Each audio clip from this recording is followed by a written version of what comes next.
یا ابا سفیان جئتکم بکرامت الدنیا والآخرہ، ابو سفیان دنیا اور آخرت کی عزت چاہیے تو میرے پیچھے چلنا پڑے گا، اس کے علاوہ کوئی راستہ نہیں ہے، کوئی راستہ نہیں ہے، کوئی راستہ نہیں۔ ایک ہی طریقہ باقی ہے، ایک ہی راستہ باقی ہے، وہ ہے محمد الرسول اللہ۔ لا یؤمنون حتی یحکموک فیما شجر بینہم، اپنے ہر معاملے میں جب میرے نبی آپ کو فالو کریں گے تو میں ان کا بن جاؤں گا، یہ میرے بن جائیں گے۔ یہ مانگیں گے میں دوں گا، یہ سوال کریں گے میں پورا کروں گا، یہ مدد مانگیں گے میں مدد کروں گا۔ کیوں ہماری دعائیں اٹکی ہوئی ہیں؟ کہ ہم باغی لوگ ہیں، ہم باغی مسلمان ہیں، ہم باغی مسلمان ہیں۔ شام پہ پہلا اٹیک ہوا، عمرو بن عاص رضی اللہ تعالیٰ عنہ، 8,000 کا لشکر، ان کو روم کو خبر ہو گئی تھی تو انہوں نے 1,00,000 کا لشکر بھیج دیا تھا۔ جرجیس اس کا سالار تھا، رومن بادشاہ کا بھائی، تو وہ 8,000 1,00,000 ان کو گھیرے میں لے لیا۔ تو حضرت واصلہ رضی اللہ تعالیٰ عنہ اس جنگ میں شریک ہیں، وہ کہتے ہیں کہ ہمیں یقین ہو گیا آج ہماری قبریں یہاں بنیں گی۔ اور عرب کی عادت تھی جنگ میں شعر پڑھتے تھے ابھارنے کے لیے، لیکن حضرت واصلہ فرماتے ہیں اس دن ہمیں شعر بھول گئے، ہماری زبان پہ ایک لفظ تھا، یا رب محمد انصر امت محمد، اے رب محمد امت محمد کی مدد فرما۔ کہ یہ ہماری زبان پر تھا، تلوار ہاتھ سے چل گئی تھی، زبان اللہ کو پکار رہی تھی۔ حضرت عبداللہ بن عمر، حضرت عمر کے بیٹے بھی اس جنگ میں شریک ہیں، فرماتے ہیں جب سورج ڈھلا تو ہم بار بار آسمان کو دیکھ رہے تھے، میں نے جب اوپر نگاہ دوڑائی تو میں نے دیکھا انفرجت فی السماء فرجۃ، آسمان کا دروازہ کھل گیا، وخرجت منہا خیول شہب، اور اس سے شہابی رنگ کے گھوڑے اور ان کے اوپر سوار، ان کے سروں پہ سفید پگڑیاں، اور سب سے آگے ایک سوار تھا جس کے ہاتھ میں لمبا نیزہ تھا، وہ وہاں سے پکار رہا تھا، ابشروا یا امت محمد، اے امت محمد تمہیں بشارت، قد اتاکم اللہ بالنصر، اللہ تمہاری مدد کو آ گیا۔ فرماتے ہیں وہ ایسے آئے اور ہمارے اندر غائب ہو گئے، اور آدھے گھنٹے بعد 1,00,000 کا لشکر دوڑ رہا تھا 8,000 کے سامنے۔ کبھی ہم بھی تم میں بھی چاہا تھی، کبھی ہم بھی تم میں بھی راہ تھی، کبھی ہم بھی تم بھی تھے آشنا، تمہیں یاد ہو کہ نہ یاد ہو۔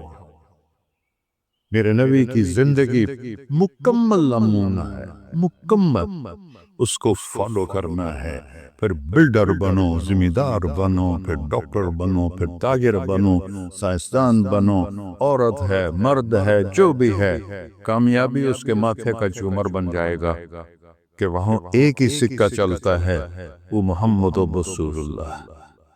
تو بھائیو، مجھے یہی مختصر بات کرنی تھی، کس دنیا کے پیچھے ان دو ہستیوں کو پیچھے نہ کرو، ان کو ناراض نہ کرو۔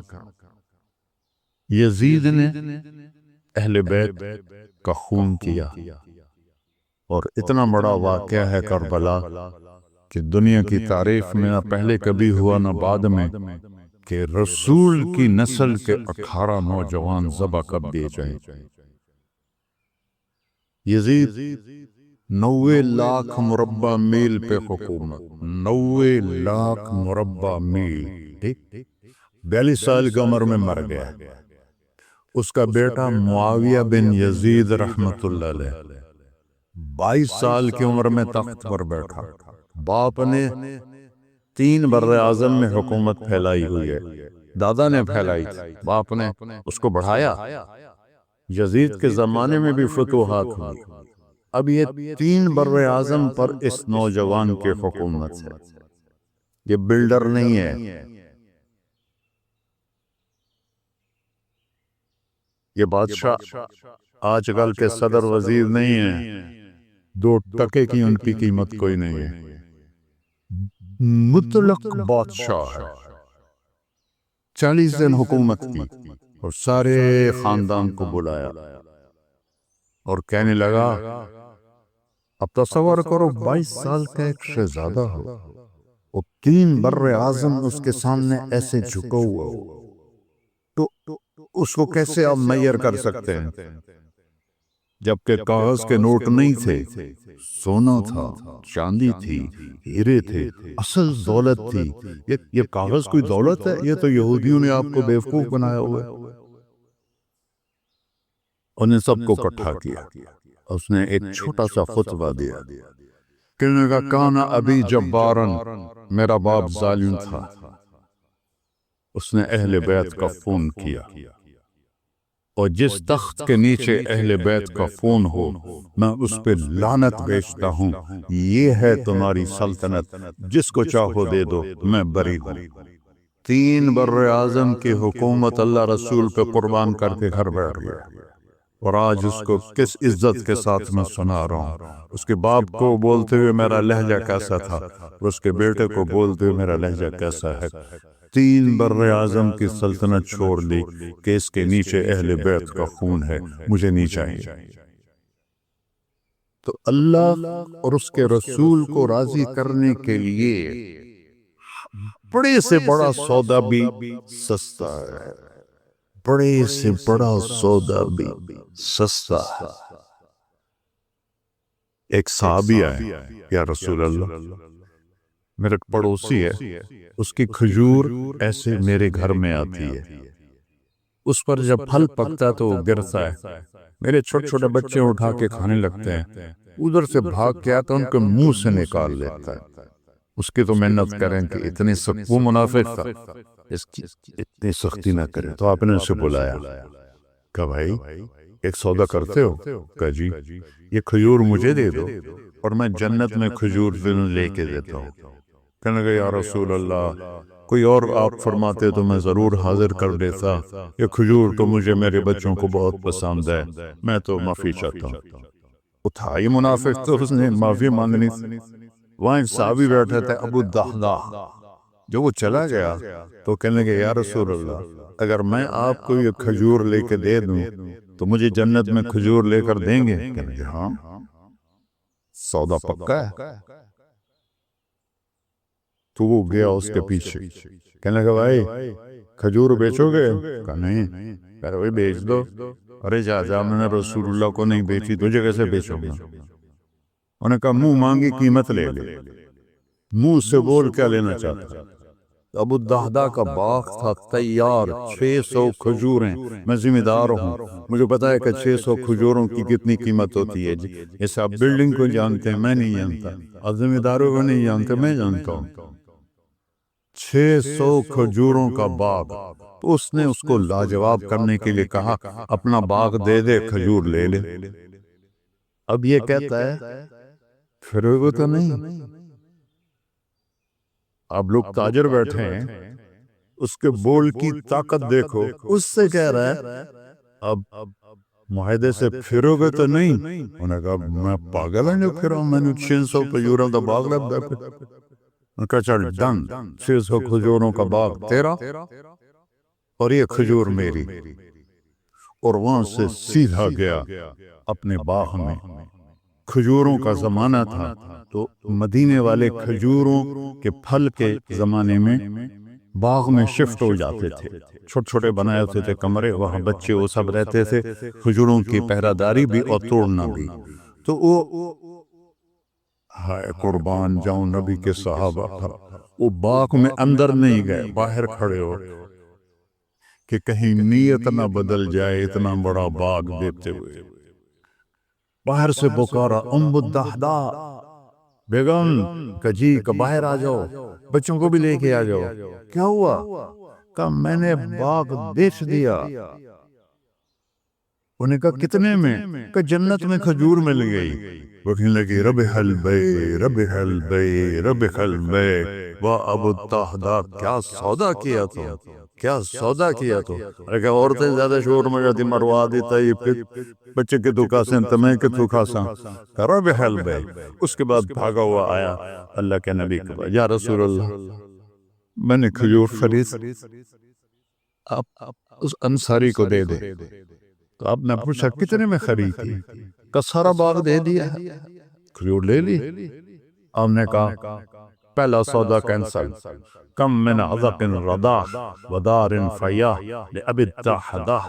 اب تیرے لیے میں دیکھ رہا ہوں تیرے رب نے جنت میں کھجوروں کے باغ لگا دیے ہیں، اور تیرے کوٹھے کی جگہ کھجوروں میں محل بنا دیے ہیں سونے چاندی کے۔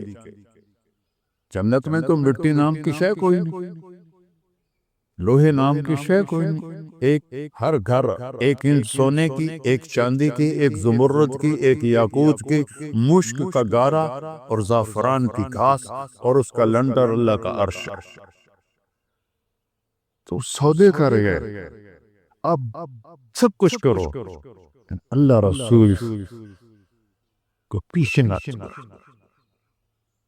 کیونکہ ہمیشہ تو زندہ نہیں رہنا،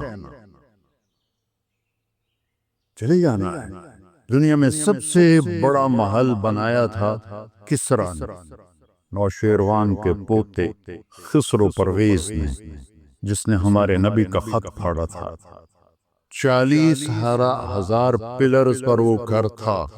اب لوگ بلڈروں اسکوائر فٹ لگاؤ، 40,000 ستونوں پر وہ گھر کھڑا تھا، اور اس کے اوپر سارا سونا ہیرے جواہر 40,000 پلر پر تھے، اور اس کے 500 بڑے بڑے گنبد تھے، اور سب سے بڑے گنبد میں 1,000 سونے کے فانوس تھے، اور اس میں ایک رات میں 9 من تیل جل جاتا تھا، صرف ایک رات کے لیے اس کو، اور 3,000 باندیاں تھیں، 6,000 نوکر تھے صفائی کے لیے، 12,000 سپاہی تھے اس کی حفاظت کے لیے، لیکن وہ چند سال بھی نہ رہ سکا کہ پلٹا کھایا حالات نے، اور رومن امپائر کیسر نے آ کر اسے شکست دی۔ نینوا میں ہمارے نبی کے خط پھاڑنے کے بعد آپ نے فرمایا تھا کسریٰ نے اپنا ملک پھاڑ دیا، تو وہ آیا، وہ شکست کھائی کسریٰ نے اور بھاگ گیا، اس نے سارے محل کو آگ لگایا، مٹی کا ڈھیر بنا،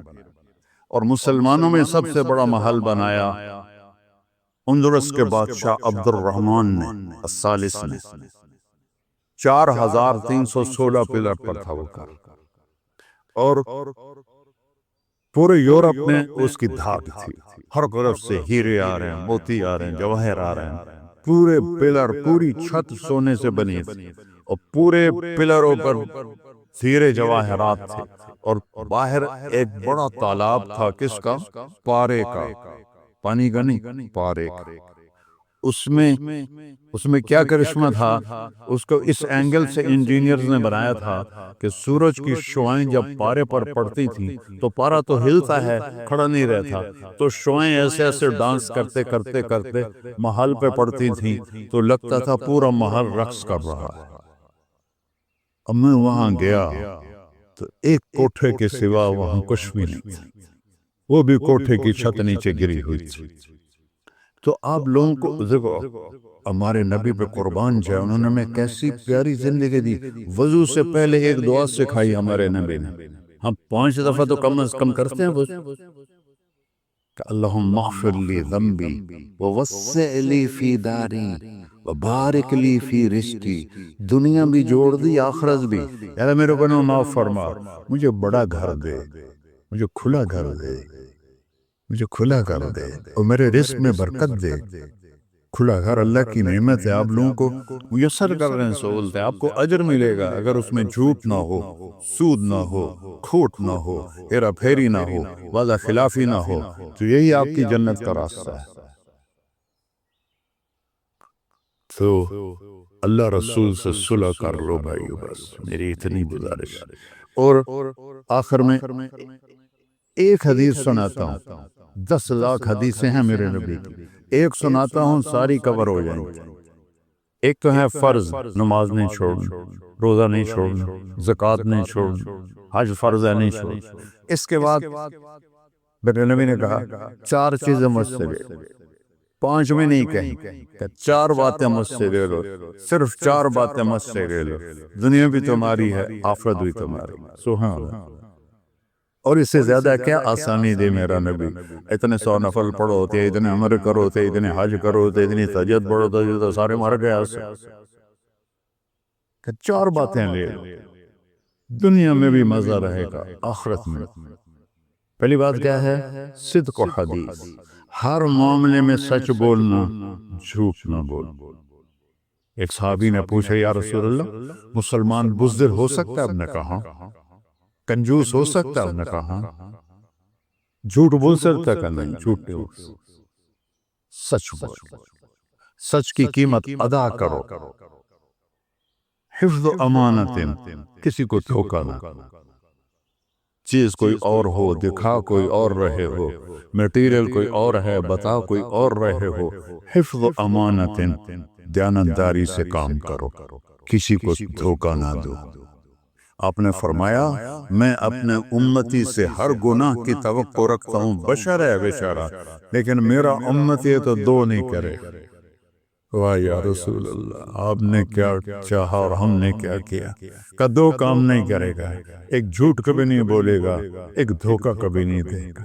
وہ سب ہمارے، میں تو 100 ملک پھرا ہوں، مسلمان جھوٹ اور دھوکے میں پھنسے پڑے، غرق ہوئے پڑے، چاہے عربی ہیں چاہے غیر عربی ہیں، مالدار ہیں فقیر ہیں، اس گندگی میں سب ڈوبے ہوئے۔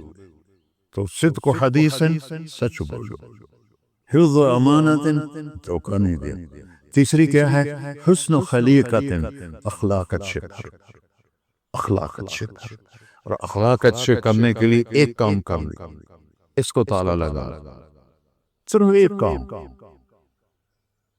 اس سے کوئی گالی نہ نکلے، جھوٹ نہ نکلے، غیبت نہ نکلے، طنز نہ نکلے، بے عزت نہ کرو۔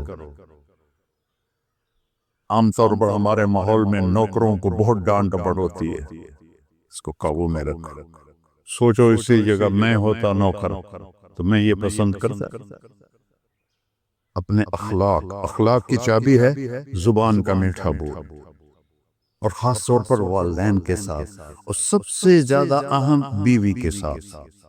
میرے نبی نے فرمایا بہترین مسلمان وہ ہے جو بیوی سے اچھا سلوک کرتا، کہ وہ ماں، باپ، بہن، بھائی، گھر، سہیلی، ماحول، ثقافت، تہذیب سب کچھ چھوڑ کر ایک بول کے ساتھ آپ کے گھر آ جاتی، آپ کے بچے کا 9 مہینے بوجھ اٹھاتی، اس کو دودھ پلاتی، اس کی چھاتیاں لٹک جاتی ہیں، کبھی آپ کے لیے وہ ناشتہ بنا رہی ہے، کبھی کھانا بنا رہی ہے، کبھی آپ کے کپڑے کا خیال کر رہی ہے، اور آپ ایک چھوٹی سی بات پر اس کی عزت اتار کے پھینک دیتے ہیں۔ تو میرے نبی نے فرمایا سب سے بہترین مسلمان وہ ہے جو بیوی کے ساتھ حسن سلوک کرتا ہو۔ پھر آپ نے کہا اور میرا سلوک اپنی بیویوں سے سب سے زیادہ اچھا ہے۔ اظہار محبت کرو، ماں سے، باپ سے، اولاد سے، بیوی سے، اظہار بہت ضروری۔ یہ پریزنٹیشن اظہار ہی تو تھا، یہ اظہار نہ ہو تو پتہ کیسے چلے؟ اپنے ماں کے پاؤں چومو، باپ کا ماتھا چومو، ان کے آگے نوکر بن کے کھڑے ہو، بیوی سے کہو مجھے تم سے بہت پیار ہے، وہ اچھا کپڑا پہنے تعریف کرو، اچھا کھانا بنائے تعریف کرو۔ انسان بھوکا ہے اس چیز کا، میرے نبی سے بڑھ کر کوئی ہو سکتا ہے؟ آپ حضرت عائشہ سے فرما رہے ہیں، چونکہ حضرت عائشہ کماری بھی تھی، چھوٹی بھی تھی۔ حضرت عائشہ جس نے اللہ کو دیکھا ہو اس کے لیے عورت کوئی چیز نہیں ہے۔ ایک حدیث سنا تو مالی فی النساء من رغبہ، مجھے عورتوں کی کوئی رغبت نہیں۔ اللہ کو دیکھنے کے بعد کس چیز کی رغبت؟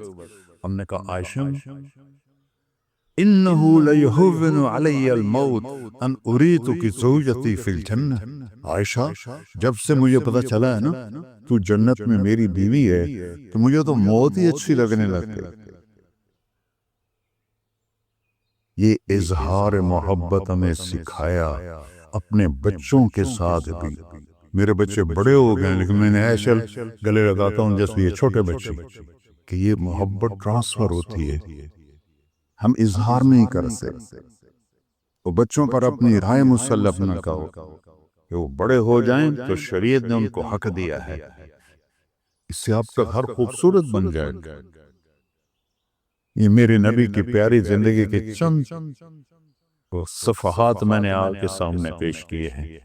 تو طویل داستان ہے، سناتے سناتے عمر بھی بیت جائے تو ایک ذرہ بھی ادا نہ ہوگا، لیکن خلاصتاً میں نے آپ سے عرض کر دیا، صدق و حدیث، حفظ و امانت، حسن و خلیقت، سچائی، دینداری، اخلاق، اور چوتھا اور آخری عفت فی طعمت، رزق حلال کماؤ، رزق حلال کماؤ۔ من امسا قالنا بعمل یدہ امسا مغفورا لہ، مسلم شریف کی حدیث ہے، جو صبح سے شام تک اپنے دنیا کے کاموں میں حلال رزق کی تلاش میں تھک کے گھر جاتا ہے، اس کے اس دن کے سارے گناہ معاف ہو جاتے ہیں۔ کتنا بڑا عمل ہے رزق حلال، بندگی بن جاتا ہے۔ آپ نے ایک صحابی کو دیکھا، ان کے ہاتھوں پہ چھالے نہیں، وہ جو مزدوروں کے نشان ہوتے ہیں، کئی چلا چلا کے وہ تھے۔ تو آپ نے ان سے پوچھا، سعد یہ کیا ہے؟ کہ یا رسول اللہ، بچوں کے لیے روزی کماتا ہوں، اپنے ہاتھ سے کام کرتا ہوں، تو میرے ہاتھوں پہ یہ نشان پڑ گئے۔ تو آپ نے ان کا ہاتھ ایسے پکڑ، سب کو دکھا کر ایسے اس کا بوسہ لیا، پھر فرمایا جو ہاتھ بچوں کو حلال کھلاتے ہوئے ایسا ہو جاتا ہے، اس پہ جہنم کی آگ حرام ہو جاتی ہے۔ صرف نماز سے نہیں گناہ معاف ہوتے، حج سے نہیں معاف ہوتے، رزق حلال کے کمانے سے بھی روزانہ کی صفائی ہو جاتی ہے۔ ابھی سودا ہے، اللہ رسول سے کر لو تو موج ہی موج ہے، اور اگر انہیں بکھیڑوں میں پڑے گئے تو مر کے زیرو ہی ہونا ہوتا ہے، کچھ بھی ساتھ نہیں جاتا۔ تو اللہ مجھے بھی توفیق دے، اللہ آپ کو توفیق دے کہ ہم اپنے نبی کی زندگی کو اور اپنے رب کو سامنے رکھ کر زندگی گزاریں، اور آپس میں اگر لڑے ہوئے ہو صلح کر لو، آپس میں کوئی لڑو، دیکھو جھگڑا ہو جاتا ہے، بول چال بند نہ کرو، جھگڑا ماں سے بھی ہو جاتا ہے، باپ سے بھی، بیوی سے بھی، بول چال بند نہ کرو، نہیں بس ساڈا بائی کاٹ۔ ہم تو پنجابی لوگ ہیں، دیہاتی کو تھوڑی اونچ نیچ ہو جائے تو ہماری لینگویج اساں لیکا چھک دیتا ہے، سمجھو، ہم نے لکیر لگا دی ہے، نہ انہاں دے مرن تے جاونا ہے، نہ انہاں دی شادی تے جاونا، یہ ساڈے جنازے وچ بھی نہ آنا۔ اللہ میرے گاؤں میں جنازہ تھا، میرا اپنا عزیز، اس کی والدہ فوت ہو، تو رشتہ داروں میں قریبی رشتہ دار جنازے میں پہلی صف میں کھڑا، تو جنازے پر تو سب کے دل نرم ہو جاتے ہیں۔ جب اس نے دیکھا نا کہ میاں صادق میری ماں دے جنازے چوں باہر نکل جا، یہ تہذیب ہے ہماری۔ تو جھگڑا ایک فطری چیز ہے، لیکن بول چال بند نہیں کرنی ہے، دل میں نفرت نہیں پالنی ہے، اس کو صاف کر کے معاف کرنا ہے۔ اللہ بہت خوش ہوتا ہے، اور میاں بیوی میں جھگڑا ہو جائے اور وہ صلح کر لیں، اللہ ان کے پچھلے سارے گناہ معاف کر دیتا ہے۔ کیا مزے کی بات۔ السلام علیکم۔ دعا فرما، دعا فرما۔ اچھا بھائی بیٹھ جان، دعا کر لیں۔ انت اہلہ وصلی علی محمد کما انت اہلہ وفل بنا ما انت اہلہ انک اہل التقوی و اہل المغفرہ۔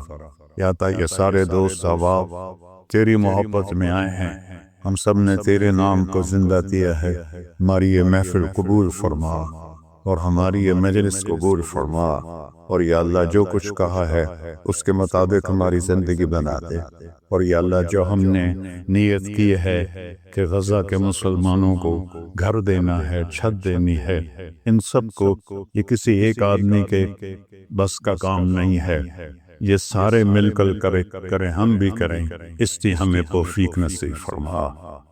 تیرے نبی کا فرمان ہے، جو میری امت کی دنیا کا خیال نہیں کرتا وہ مجھ سے نہیں ہے، اور اس وقت سب سے محتاج امت غزہ کے اہل ایمان ہے۔ تو یا اللہ ان سارے بھائیوں کو ہمت دے، توفیق دے، ہمیں وہاں تک پہنچانے کا وسیلہ تو نے بنایا ہوا ہے، ہمیں یہ امانتیں ان تک پہنچانے کی توفیق دے، ان کے کاموں میں برکت دے، ان کے قرضوں کو اتار دے، ان کو سود سے بچا دے، ان کو دیانتداری نصیب فرما، شفافیت نصیب فرما، مرتے وقت ہم سب کو کلمہ نصیب فرما۔ وصلی اللہ علی نبی الکریم۔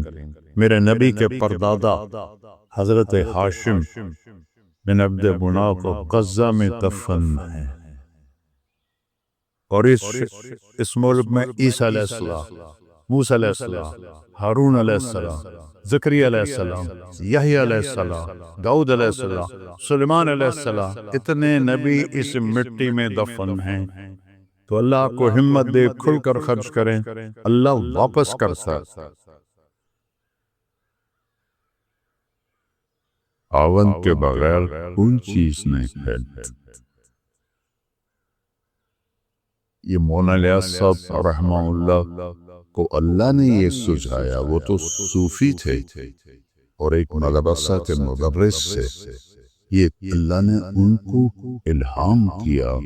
رات 6 دعوی اعظم نے، حالانکہ آپس میں ٹوٹ بھی چکے ہیں، پھر بھی اللہ نے کتنے انسانیت کو ہدایت دی ہے۔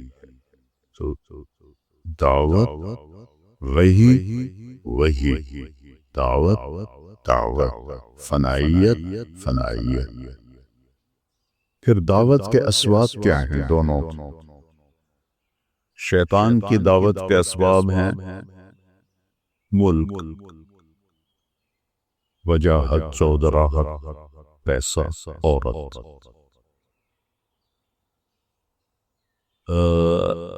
عتبہ بن ربیعہ جو سردار تھا قریش کا، کہنے لگا میں تم میں سب سے زیادہ عربی کو جانتا ہوں، میں آج جا کر اس سے بات کرتا ہوں۔ تو آپ کے پاس آیا اور آپ کو لمبی چوڑی دعوت دی اور کہا انما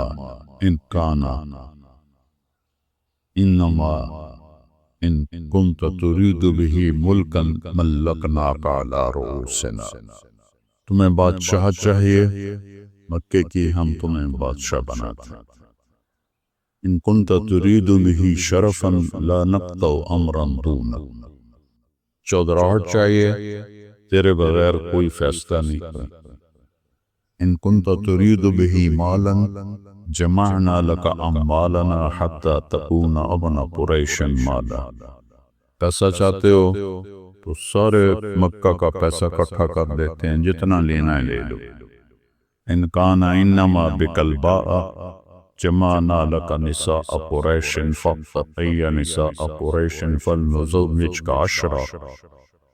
عورتوں کا شوق ہے، قریش کی لڑکیاں کھڑی کر دیتے ہیں، جتنی چاہیے لے لو، پر یہ کام چھوڑ۔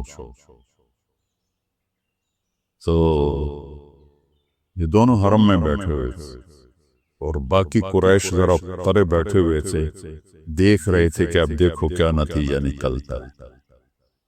تو اب نے کہا فرقت ابا الولید، تو کیا پتا چلا کہ باطل کی دعوت کے یہ عورت، پیسہ، چودراہٹ، حکومت، اس سے باطل پھیلتا ہے، لیکن پیچھے دعوت ضروری ہے۔ دعوت کے ساتھ اس کے ہتھیار ہیں یہ 4 چیزیں۔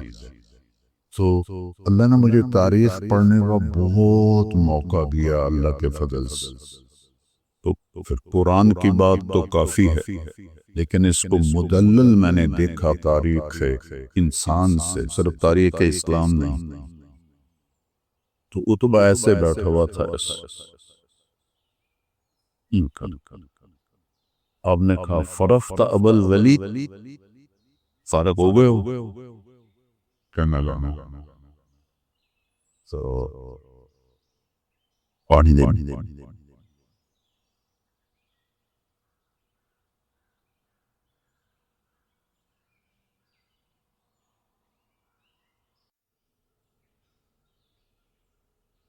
تو آپ نے فرمایا بسم اللہ الرحمن الرحیم، حامیم، تنزیل من الرحمن الرحیم، کتاب فصلت آیاتہ قرآنا عربیا لقوم یعلمون، بشیرا ونذیرا فأعرض أكثرهم فهم لا يسمعون، وقالوا قلوبنا في أكنة مما تدعونا إليه وفي آذاننا وقر من بيننا وبينك حجاب فاعمل إننا عاملون۔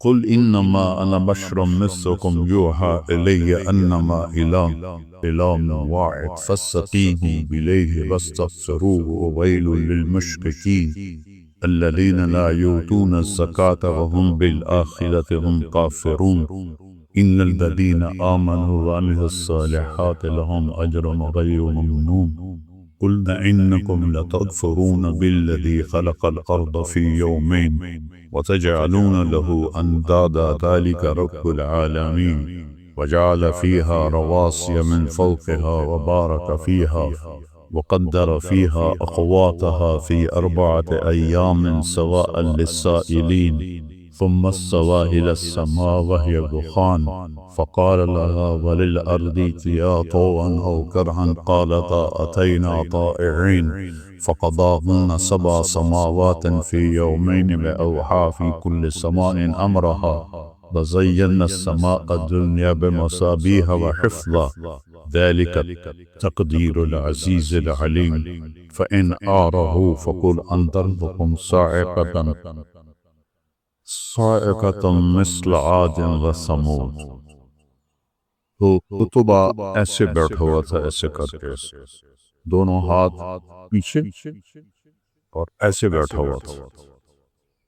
تو جب ہمارے نبی نے کہا نا انذرتکم صاعقة مثل صاعقة عاد وثمود، تو اس نے یہاں سے جمپ لیا ایسے اگو کتاب پہیے میں کیمیں کر کے دکھا ماں.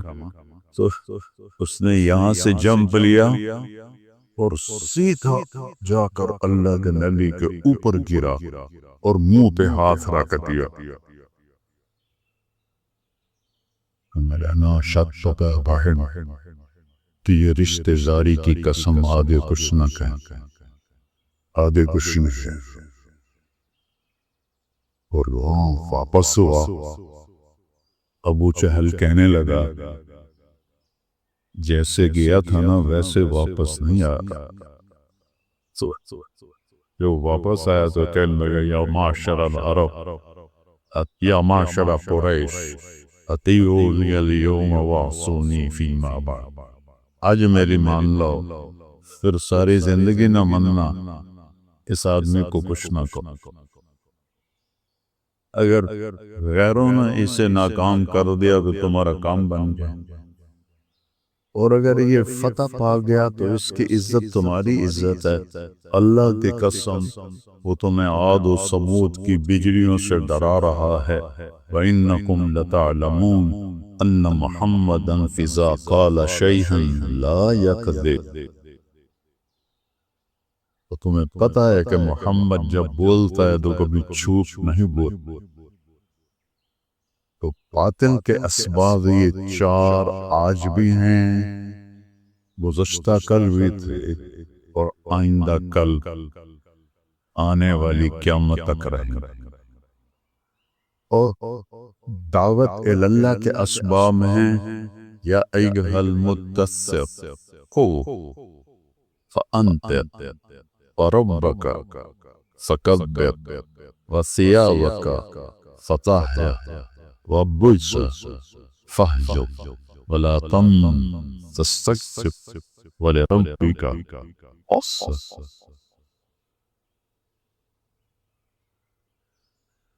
دن کے ٹائم کوئی آدمی چادر اوپر لے کے سویا ہوا ہو تو اس کو متصر کہتے ہیں، اور رات کو کوئی چادر لے کے سویا ہوا ہو تو اس کو عربی میں متمی کہتے ہیں. صرف چادر میں لپٹا ہوا دونوں کے لیے عربی میں جب لفظ الگ ہوتا ہے تو مطلب بھی الگ ہو جاتا ہے. یہ اللہ کی زبان ہے، یہ کوئی ہماری نہ پنجابی ہے نہ سرائکی ہے نہ پشتو ہے نہ اردو ہے، یہ اللہ کی زبان ہے. میرا تو درد ہی ہے کہ ہمارے بچے عربی میں ماہر نہیں ہوتے، اس سے انہیں قرآن اور حدیث کا مزہ نہیں آتا. اللہ ہمت دے تو کوشش کرنا اللہ آپ کو اس کی توفیق۔ تو یہ اس لیے میں نے آپ سے پہلے یہ قرآن کی آیت پڑھائی کہ یہ ایک مضمون میرے ذہن میں آیا تو آپ کو متنبہ کروں کہ صرف تبلیغی جماعت کی وجہ سے دعوت ہمارے ذمہ نہیں ہے، دعوت آپ بطور امت محمد آپ کے ذمہ ہے۔ یہ تو ایک شکل بنی ہے دعوت کی جو اس وقت انفع ہے، باقی مسلمان جہاں بھی وہ اس کے ذمہ ہے شہر کی بات کرتا، لیکن دین کی دعوت، دین کی دعوت، انت دین ملتی ولا تتفرقوا فیہ، مذہب کی دعوت نہیں، دین کی دعوت۔ دین کی دعوت کیا ہے میرے بھائیوں؟ جو نماز پڑھے گا اللہ اس سے راضی ہوگا۔ مذہب کی دعوت کیا ہے؟ بھائی نماز میں سورۃ فاتحہ نہیں پڑھنی امام کے پیچھے، یہ مذہب کی دعوت۔ رفع یدین نہیں کرنا، یہ مذہب کی دعوت ہے، دین کی دعوت نہیں ہے۔ تو ممبر پر بیٹھو تو دین کے دائی بنو، مذہب کے دائی نہ بنو۔ تو آپ کی بات ہر کوئی سنے گا۔